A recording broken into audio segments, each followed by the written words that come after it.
Good morning, good morning.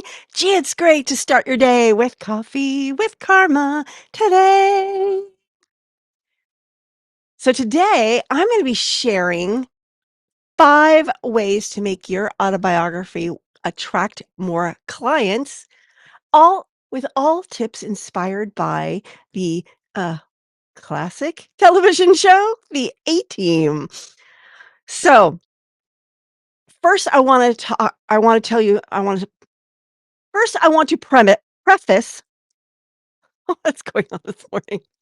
First, I want to preface the difference between an autobiography and a memoir. In the first 2 episodes of this week, I talked about memoirs. A memoir talks about a specific theme or portion of someone's life, whereas an autobiography talks about everything, could be in chronological order, doesn't necessarily have to be, but it's the entire life of a person up to the point that the autobiography is written. Because obviously an autobiography is written by the person the book is about, and you can't write an autobiography after you're gone. So, then it's a biography and it's written by someone else. That's the difference. So, 5 tips inspired by the A Team. My name is Karma Spence, and I help executive coaches, business leaders, and consultants write, publish, and market client-attracting books so that they can grow their businesses. And one really good way to grow your business with a book is to write an autobiography. And here we go with our 5 tips. The first tip number 1, plan your mission, then execute it with precision. Don't you just love it when a plan comes together? Of course you do. So, Hannibal Smith knows how to put together a plan and he knows how to execute it. So, inspired by Hannibal Smith, you can be just like the A Team and create a plan for your autobiography. Now, planning on an autobiography is a little bit different than planning other types of books because it's going to be based on your life. So, usually, you go through a process. There's a whole process of remembering your life. I actually do a program that can help you do that. But it's usually what you do is you like lay out your life, remember all the things, and just kind of dump them into a document or multiple documents. And then usually people like to organize them by decade. Another way to organize an autobiography is by theme. So it really depends on what was going on in your life and what kind of lessons you're trying to share with other people by writing your autobiography. So that's tip number 1. Plan it out, because when you plan, especially with an autobiography, a memory, or a memoir, because you're dealing the most of the content is memories, it's really important to plan ahead, because when if you don't write that outline, you're gonna, like, wander around your life and suddenly you're just gonna have a hot mess for a book, and it's gonna be really hard to clean it up so that people actually wanna read it. Tip number 2, turn every obstacle into an opportunity. The A Team thrives on overcoming impossible odds.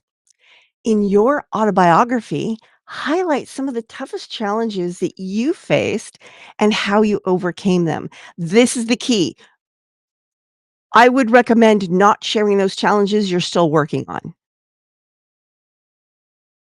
Share the challenges that you have resolved, because then what this does is it showcases you as, resilient. It helps people understand that their lives in your life and that they can overcome things too, and if how you overcame it became part of what you do in your business, so much the better, right? So turn every obstacle into an opportunity, but then again, avoid those obstacles you're currently dealing with because those are still too raw. Number 3, be fearless but calculated. Hannibal always charges into action with confidence, but never without a strategy. So, yes, writing an autobiography is a fearless task and charge ahead into it. Yes. But like I said, Plan it out ahead so you don't meander, but also create strategy around it so that once the book is done, you know how to market it. And you've already started doing some of the marketing. You already have readers ready to buy once you release it.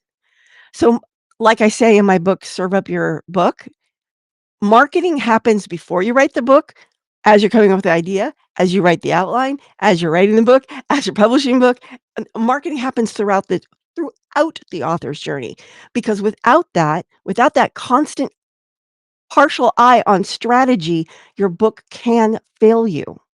And that sucks. Okay? I'm just gonna tell you that. I've seen the pain of authors go through that, and it's because they didn't figure out the marketing before they wrote the book, and then they got this book that doesn't go anywhere because they're not marketing it correctly, or they wrote the wrong book. I hate that. I hate that. It breaks my heart. So, be fearless, yes, write the book, but be calculated. So, tip number 4, adapt and improvise when things go wrong. Now, you can write the most smashing outline for your autobiography, and then you get to a point in your autobiography where you realize, I kind of need to go off the rails here. Well, maybe it's not that you're not necessarily going off the rails. You're actually going on the rails. You went off when you were in the outline, or you may have forgotten something and now you're remembering it. So, this is the beauty of how I teach outlines. They are not written in stone. You can go off them. You can adjust them while you go. The point of an outline is to guide you along that journey of writing your book and to help you not go off not go off on silly silly little side things that have nothing to do with the book and won't end up in the book.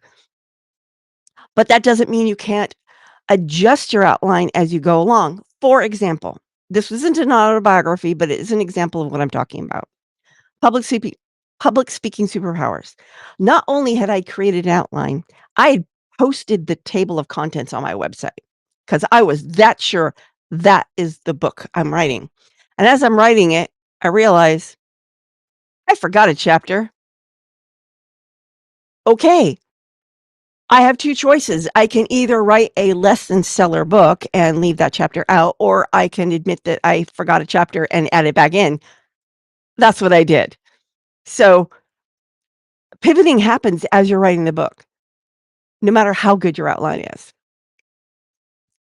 And the A team was constantly having to adjust their strategies as they were going along. It's like, "Oh, that didn't work. Ooh, let's do something else. Plan B." Always have plan B, or at least be open to a plan B manifesting on your journey. Tip number 5, build a reputation of solving problems. How does the A team get their clients? They have a reputation for solving problems. Well, your autobiography can set things up so you gain a reputation for solving problems, because as you're telling your story, you're sharing the challenges that you faced and how you resolve them. So you're showing that you're resilient, you're a problem solver. And if you can solve the problems in your life, then of course you can solve the problems in your client's life, right? Hmm. So there you go. 5 tips, 5 tips inspired by the TV show, The A Team. One is plan your mission, then execute it with precision. Turn every obstacle into an opportunity. Be fearless but calculated. Adapt and improvise when things go wrong. And finally, build a reputation for solving problems. That's what your autobiography does. And if you need help with that, I do have a free roadmap that shows you from step one to step published. Now, this is if for it's not necessarily for autobiographies, but it can well, most of the steps are the same for an autobiography. If you would like that, just go to karmaspence.com, Write Book Roadmap, or drop Write Book Mode Roadmap in the comments, and I will send you the link if that's easier for you. I hope to see you on Monday when I will be going live on LinkedIn and, of course, posting the video at 9 a.m. Central on YouTube. This video will also be going live on YouTube at 9 a.m. this morning, Central Time. This is Karma Spence saying ciao for now.